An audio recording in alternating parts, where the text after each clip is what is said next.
शहर के कोने में बसी थी शीतल नगर नाम की कॉलोनी, लेकिन सब कुछ हर रात 8 बजे के बाद बदल जाता था। उफ, ये गर्मी, और अब तो आदत ही बन गई है लाइट की भी, रोज रात को 8 बजे चली जाती है। रात के अंधेरे में जब सारे स्ट्रीट लाइट बुझ जाते, तभी गली नंबर 11 में एक अजीब सी खुशबू फैल जाती, तेल में तले हुए किसी गर्म चीज की खुशबू। ऐसे ही गर्मी के समय में बैठे थे महेश और हेमा, तभी खुशबू आ जाती है। ये रोज रात को कचौड़ियाँ कौन खाने लग जाता है, जो इतनी तेल की खुशबू आती रहती है। महेश की बात सुनकर उसकी पत्नी हेमा चिढ़कर बोलती है, क्या आप भी कितनी बार बोला है रात को किसी चीज के लिए मत टोका करो। 1000 चीजें होती हैं आसपास, किसी का क्या पता कब क्या हो जाए। समझ नहीं आता तुम इतना क्यों डरती हो। ऐसे डर डर के रहोगी तो जीवन में क्या करोगी। अभी तो पूरी जिंदगी पड़ी है, ऐसा कुछ नहीं होता कि टोकने से कुछ हो जाएगा। आप तो मेरी बात कभी समझना ही नहीं चाहते। मेरी माँ हमेशा कहती थी कि ऐसे रात में टोकने से जरूर कुछ न कुछ बुरा होता है। इन सभी बातों से दूर 11 नंबर गली में एक चुड़ैल का घर भी था। उस रात वो चुड़ैल उदास बैठी हुई थी। ये जो लाइट जाती है इसके चक्कर से तो और मुझे कुछ खाने को नहीं मिलता। उजाला रहता है तो 1-2 लोग घूमते हैं। कितने महीने हो गए हैं किसी को खाए हुए, ना इंसान आते हैं ना ही मैं कुछ खा पाती हूँ। लाइट जाने की वजह से चुड़ैल देखती है कि कोई घर से ही नहीं निकलता, सब या तो अपने घरों की छतों पर बैठे रहते। चुड़ैल उदास मन से गली में घूम रही होती है, तभी उसको एक शराबी नजर आता है। चलो कोई तो नजर आया। चुड़ैल उसके पास जाती है और आसपास की चीजें गिरने लग जाती है, जिससे वो शराबी डर जाता है। कौन है? आस पास कौन है जो मुझे परेशान कर रहा है? कौन है? वो इधर उधर नजर फेराता है, लेकिन चारों तरफ अंधेरा होता है, उसको कुछ दिखाई नहीं देता। चुड़ैल मौके का फायदा उठाकर उसको मार डालती है और अपने घर में ले जाती है। रोज इसी उम्मीद में तेल गर्म करती हूँ कि कभी तो कोई मिलेगा तो उसको तल के उसका हॉट डॉग बनाऊंगी, लेकिन कितने महीनों बाद ये आदमी मिला है मुझे। चुड़ैल उस आदमी के टुकड़े टुकड़े करके उसको छान लेती है और फिर उसमें मसाला डालकर ब्रेड में भर लेती है और उसका हॉट डॉग बनाकर खा जाती है। मजा आ गया, कितने दिनों बाद इतना सुकून मिला है मुझे। हॉट डॉग इतना पसंद है, लेकिन खाने को कभी कभी मिलता है, ना जाने ये लाइट कब ठीक होगी। अगली सुबह हाहाकार मच जाता है। वो शराबी कोई और नहीं महेश का पड़ोसी होता है। देखो हेमा, तुमने कल रात को ही कहा था कि टोको मत, और देखो क्या अनहोनी हो गई। लेकिन मेरे साथ नहीं हुई है, किसी और के साथ हुई है। इन्हीं सब के डर की वजह से तो आपको मना करती हूँ, लेकिन आप मेरी बात सुनते ही कहाँ हैं। आपको तो बस अपनी ही करनी होती है। हेमा और महेश में एक बार फिर से तू मैं हो जाती है। कुछ ना कुछ उपाय तो सोचना ही पड़ेगा। खाना खाने का यहाँ ज्यादातर लोगों को पता है कि रात में भूत और चुड़ैल घूमते हैं, लेकिन एक कोशिश तो मैं कर ही लेती हूँ, क्या पता कोशिश काम आ जाए। यही सोचकर चुड़ैल एक काम शुरू कर देती है। वो गली नंबर 11 में एक पुराना छोले भटूरे का ठेला लगाकर बैठने लग जाती है। अब लोगों को गली में एक छोटी सी रोशनी भी दिखाई देती है। लगता है रात में किसी ने अपना बिजनेस स्टार्ट किया है। वो देखो, कोई छोले भटूरे बेच रहा है। छोले भटूरे तो पहले भी बेचते थे, फिर पता नहीं क्यों बंद कर दिया। अब अचानक ही शुरुआत हो गई है, तो चलो घूम कर आते हैं।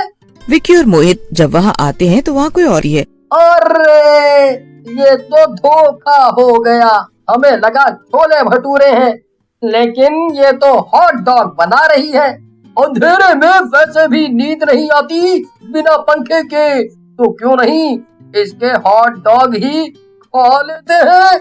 आप अंधेरे में हमें कुछ गलत तो नहीं खिला दोगी? कितने के हैं आपके हॉट डॉग?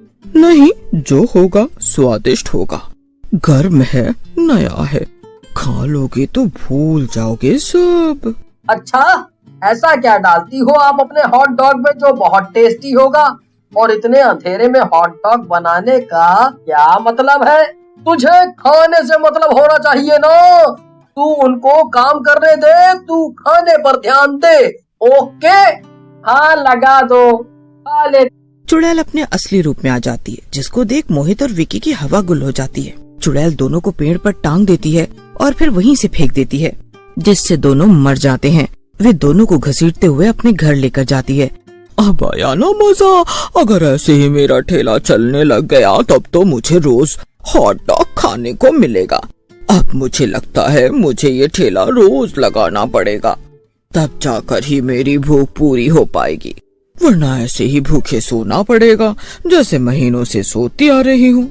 10 साल का रिंकू, जो रात को मोबाइल पर गेम खेलता रहता था, एक रात उस गली से गुजरा। आ गया एक और शिकार। रिंकू अपने फोन में इतना व्यस्त होता है कि वो आसपास देखता ही नहीं। चुड़ैल एकदम उसके सामने आ जाती है और धीरे से उसका फोन खींचकर कहती है, चलो बेटा, देखा तो जाए तुम्हारा मांस कितना स्वादिष्ट है। रिंकू बहुत डर जाता है, लेकिन डर कर वो करता भी क्या, चुड़ैल उसको भी मारकर उसका हॉट डॉग बनाकर खा जाती है। अगले दिन उसका मोबाइल, उसके चप्पल और एक जली हुई हॉट डॉग के टुकड़े उसके घर के बाहर मिलते हैं। लोगों की नजर में रिंकू गायब था। उन्होंने इस बारे में पता करने की कोशिश की, लेकिन वहाँ कोई सीसीटीवी नहीं था, चश्मदीद नहीं था। कुछ दिन तो केस चला, लेकिन फिर पुलिस ने केस बंद कर दिया और कहा, हाँ, वो लड़का अपनी मर्जी से कहीं गया होगा, आप लोग चिंता मत कीजिए, वो खुद ही वापस आ जाएगा। लेकिन गली नंबर 11 की रातों की घटनाएं और भी तेज हो गई थी। 5 दिन बाद वही खोखा खुला देखा गया। पास जाने की हिम्मत किसी की नहीं हुई, मगर दूर से बच्चों ने देखा एक पतली लंबी सी औरत, जिसके होंठ बेहद लाल और आंखें बिना पलक झपकाए एकटक देखती थी।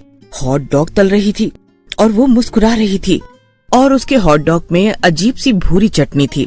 बाकी बच्चे उसकी शक्ल ही देखते रह गए। चुड़ैल ने बबलू को देखा, एक मुस्कान भरी, आओ बेटा खाओ, आओ ना। उसकी इतनी भयानक शक्ल देखकर बाकी बच्चे तो भाग गए और बबलू को फिर कभी नहीं देखा गया। बच्चों ने सबको बताया, वो चुड़ैल बबलू का हॉट डॉग बनाकर खा गई, हमने देखा था, हम सारे वहीं थे, लेकिन हम डर कर भाग गए और बबलू वहीं रह गया। बबलू की माँ ये सब सुनकर रोने लग गई और धीरे धीरे शहर में अफवाह फैल गई कि चुड़ैल इंसानों से भरे हुए हॉट डॉग बनाती है। मैं ना कहती थी तुम्हें, ये सारी चीज होती है, मैंने सुना है। कहते हैं वो पहले इंसान को सम्मोहित करती है, फिर उसके शरीर का मांस टुकड़ों में काटती है और उसी से अपने काले तवे पर हॉट डॉग बनाती है। जो भी खा लेता है वो बीमार पड़ जाता है और अंत में उस खोखे तक खींचा चला जाता है और फिर वो कभी लौट कर नहीं आता। रजिया, जो कॉलोनी में झाड़ू पोछा करती थी, एक रात गलती से खोखे के पास से गुजर गई। उसने देखा, क्यों रजिया, तुझे भी हॉट डॉग बनना है क्या? आजा, तेरा भी हॉट डॉग बना लेती हूँ। रजिया की आंखें फटी रह गई। वो चीख कर भागी और बेहोश हो गई। जब होश आया तो वो बुरी तरह कांप रही थी। सिर्फ यही बोल सकी, उसका चेहरा इंसान ही नहीं था। चुड़ैल भी अब समझ गई कि लोगों को उसका राज पता चलने लग गया है। कुछ महीनों तक सब शांत रहा। इस हादसे को कई महीने बीत जाते हैं, लेकिन एक दिन कॉलोनी में एक नई दुकान खुली, चुस्ती हॉट डॉग्स। लोगों की लाइनें लग गईं, लेकिन हर रात खाने वाले लोग बीमार पड़ते, पागल हो जाते और फिर एक एक करके गायब हो जाते। किसी ने नहीं देखा कि उस दुकान के पीछे कोई औरत खड़ी रहती थी, शुभम नाम का लड़का, जो नया आया था कॉलोनी में। तभी उसकी नजर उस दुकान की पिछली दीवार पर गई। उसे हर रात वहाँ पर परछाई दिखती। एक रात वो हिम्मत करके दुकान के पीछे गया और जो उसने देखा वो उसकी जिंदगी का आखिरी दृश्य बन गया। उसने एक चुड़ैल देखी, उल्टे पैरों वाली। ऐसा लग रहा था मानो कुछ दिनों की छुट्टी बिताने के बाद हॉट डॉग खाने वाली चुड़ैल वापस आ गई हो। लेकिन इस बार उसने अपना राज किसी को नहीं बताया और अब वो रात की जगह दिन में हॉट डॉग बेचने का काम करने लगी थी। लोगों ने फैसला किया कि इस चुड़ैल को जल्द से जल्द यहाँ से भगाएंगे, वरना लोगों में से कोई भी जिंदा नहीं बचेगा। कॉलोनी के सभी लोगों ने हामी भरी। सब चाहते थे कि वो चुड़ैल यहाँ से चली जाए। सब ने तय किया कि आज रात वो सारे मिलकर उसके ठेले को आग लगा देंगे। सब के सब मिलकर जाते हैं और एक साथ चुड़ैल के ठेले पर तेल डालकर उस पर माचिस जलाकर फेंक देते हैं। चुड़ैल बहुत चीखने लग जाती है और फिर सब कुछ शांत हो जाता है। उस दिन से कॉलोनी की लाइट 8 बजे कभी नहीं गई और सब खुशहाल जीवन व्यतीत करने लगे।